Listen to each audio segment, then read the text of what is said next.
You're listening to Have You Ever Wondered? It is Friday, July 15th, 2022. I'm Chloe,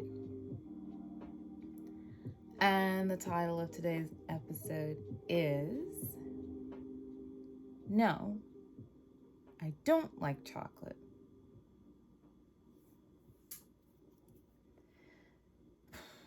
I've had this one on my list for a while. I keep putting it off and putting it off and putting it off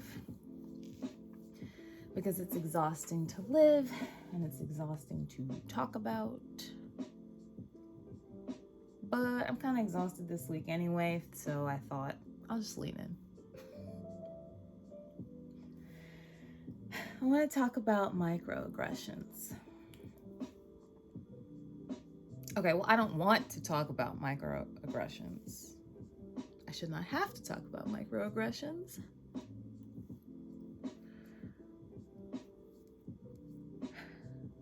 I should not have to live microaggressions. But lots of things go on in this world that shouldn't, so here we are.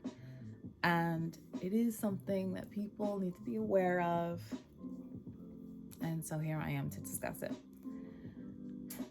Wait, let's start with the definition of terms. Do you even know what microaggressions are? You may not.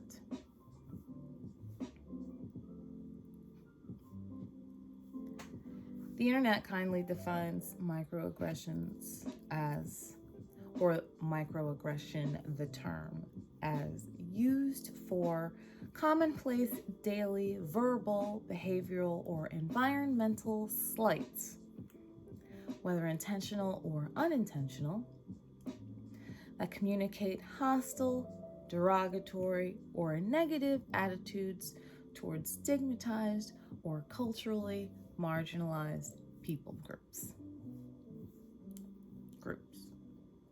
Peoples. Over the course of my lifetime, I've endured more instances of microaggression than I could ever remember. The comments that I've been forced to suffer through run the gamut and cross the spectrum between making me feel mildly uncomfortable or irritated to making me feel angry and unsafe.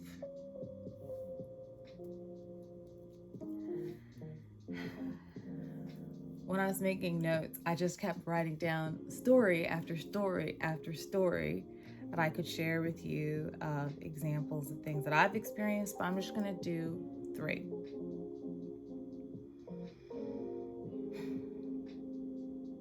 Let's start way back. I mentioned on this show before that in 2nd grade, which is the primary school or elementary school year when you're around 7 years old, I changed schools. I went from going to my neighborhood school, which is about a 10-minute walk from the house, to going to a private all-girls school across town. I was one of 3 Black students in my new class, and if I remember correctly, there was only one other person of color in our grade aside from the 3 of us, and she was of South Asian descent. Not too long after the start of the school year, I was in the little coat area getting something out of my cubby. You know, cubbies are those little square wooden boxes that they give to kids to keep their stuff in during school. It's not a locker because they don't need to lock anything, but you still need a spot to put your stuff.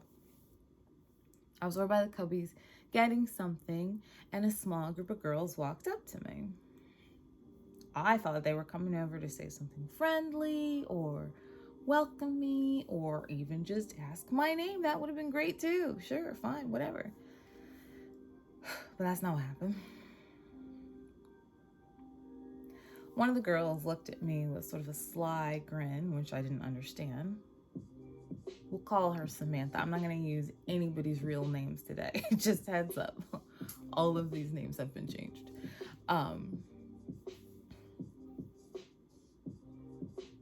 Yeah, Samantha.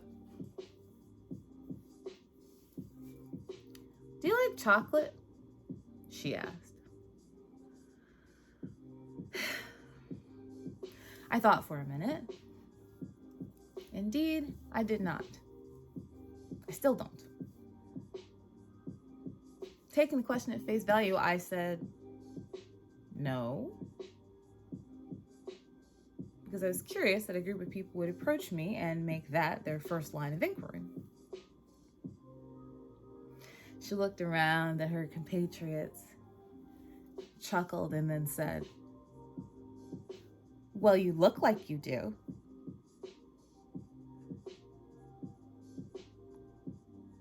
Go ahead, let that hit. I was immediately filled with embarrassment and rage, redoubled because I had naively anticipated a gesture of friendship, not of attack. My instincts took over. Without thinking, I kicked Samantha toward the cubbies and she fell into them.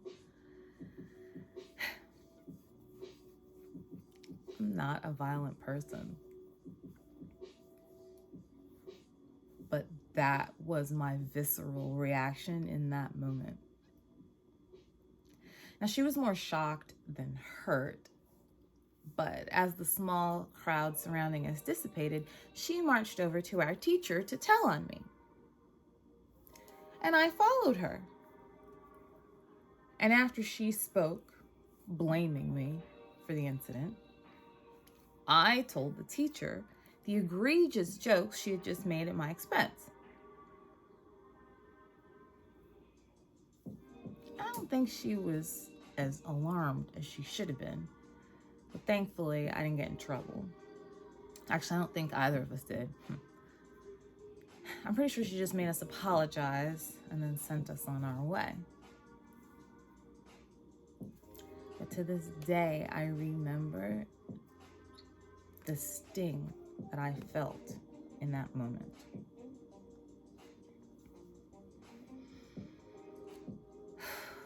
Or how about my old neighbor? Let's call him Jack. It took a while to get to know my former next door neighbor. I'm very busy. I'm also gone a lot. And when I'm here, I'm generally trying to recharge in solitude. But he was persistent in his pursuit to get to know me, so eventually Jack and I became friends.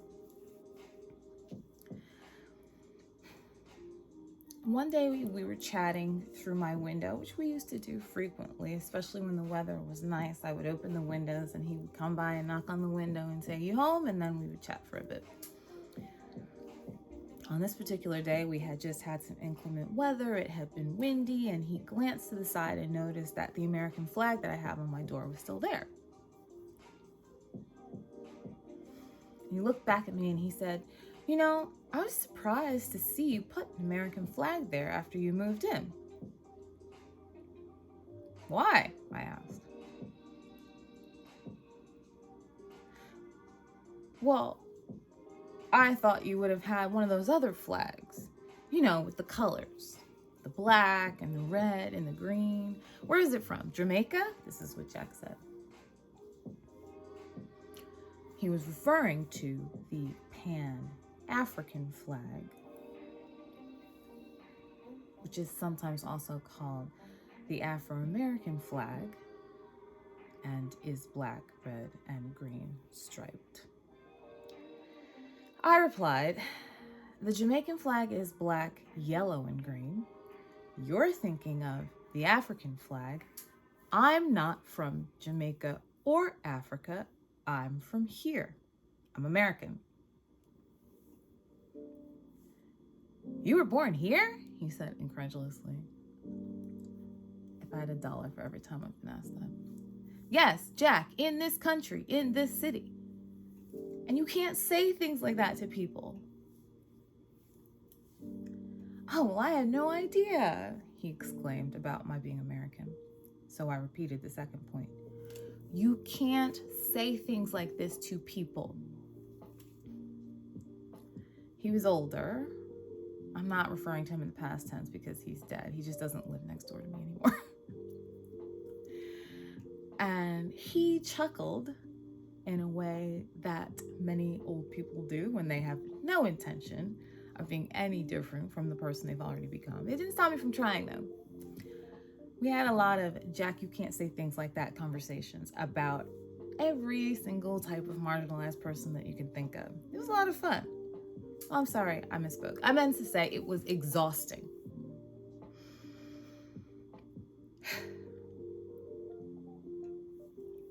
How about super recently? I was a little gathering in Beverly Hills not too long ago at the home of some people that I had just met through a friend of mine. And we're all milling about, as people do. And my friend and I are having a conversation about international travel with the hostess. She's originally from New Zealand, and she was talking about taking a recent trip back over there to spend some time with her mother. So I said something along the lines of, oh, has Jacinda relaxed the COVID policies over there yet? You know, like, was it easier to both get there and be there? Jacinda Ardern is the Prime Minister of New Zealand, and she got a lot of notice back at the beginning of COVID for her zero tolerance policies back when the pandemic first started.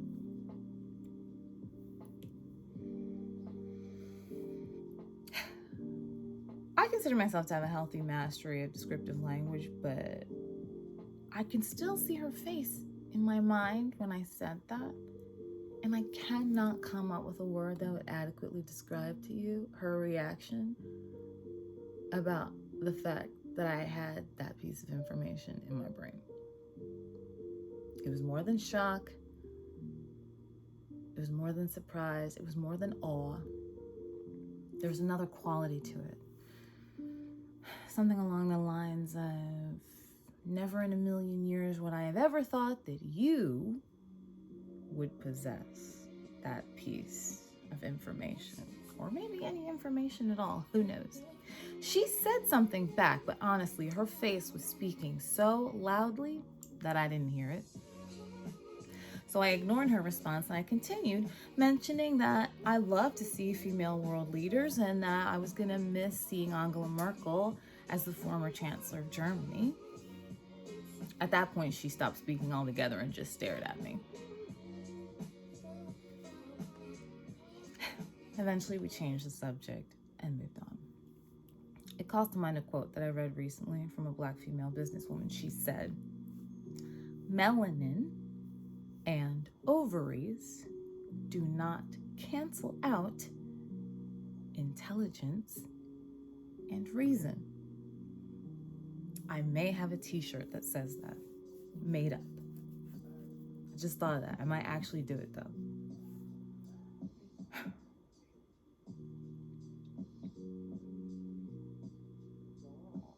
Those are just a few examples, top of mind, all true, but there are so many more. Like being at Starbucks with Leopard's sister not too long ago, us buying something, her deciding that she wanted something else, us still having the original thing in our hand when we went to pay for the second thing, and the girl at the register accusing us, me, of stealing the first thing. Oh no, I paid for it. Being called articulate when someone realizes in conversation with me that my vocabulary is larger than theirs. Going shopping, and if I'm trying to buy something small like a pack of gum or chapstick, having to wait till I'm absolutely last and on my way to the register to pick that up lest I be accused of pocketing it. I'm not a shoplifter. Or the sheer number of stores I just don't go in anymore because I'm tired of the employees following me around. How about 2020? How about all the conversations? All the conversations that I had to have with people. Some more successful than others. About what it feels like to be a BIPOC individual in the world that we currently live in. Speaking of 2020, the word ally started being bandied about very frequently around that time to describe non-people of color and their desire or perhaps guilt-ridden obligation to do something more than just shake their heads and go, oh, that's a shame, when they observe how people of color are treated in the world. Now, if you feel like you can or should describe yourself as an ally, you're gonna have to explore what that means for you. But I will mention that there's an aspect of it that asks you to use your voice on behalf of marginalized people who are being subjugated or underestimated or harassed or mistreated. You know the circles you travel in, you know the people you talk to, and you see these things happen. You can stand up for people in a way that works for you and your personality and your environment, and you should. Also, if you see someone who is Black or Indigenous or a person of color, please just know that even on our best days,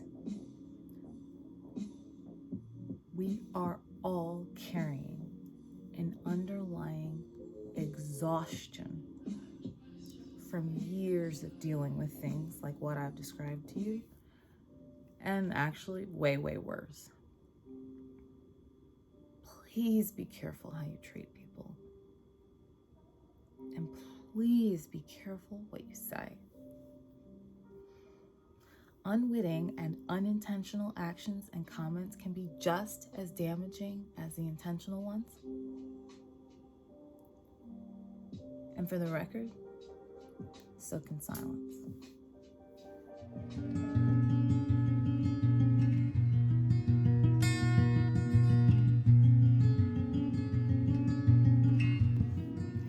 Our newly crowned 24th Poet Laureate of the United States has written today's Poetry Time entry. Congratulations to Ada Limon.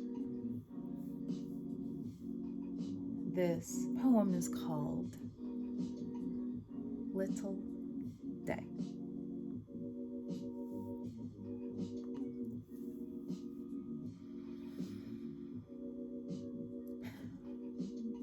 This is what it comes down to. Me on a park bench,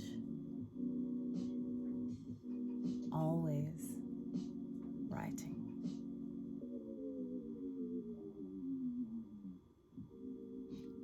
This is what it comes down to.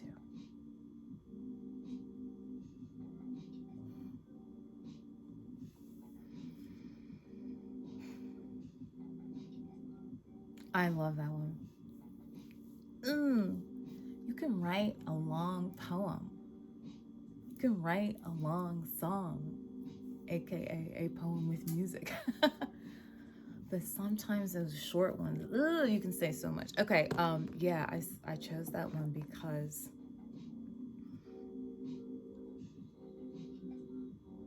being a person of color doesn't mean you don't have creativity. It doesn't mean you don't have goals. It doesn't mean you don't have abilities. And sometimes you just want to be left to yourself, to be a human person, writing or reading or jogging or listening to music, working, sleeping, going to the store. You just want to be left to be a person without scrutiny or attack. That's what it comes down to.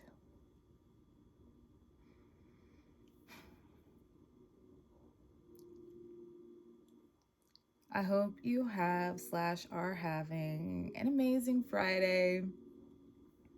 That's what I hope for you. Thanks for being here again this week. I deeply appreciate it. Oh, and thanks for the patience in the beginning too. I was delayed a few minutes by some trouble with my notes, but we got it worked out. Please have a wonderful weekend. Please keep an eye on your levels of privilege and how you relate to others in society because of them. Please do something that brings you some joy. I'll be back on Monday.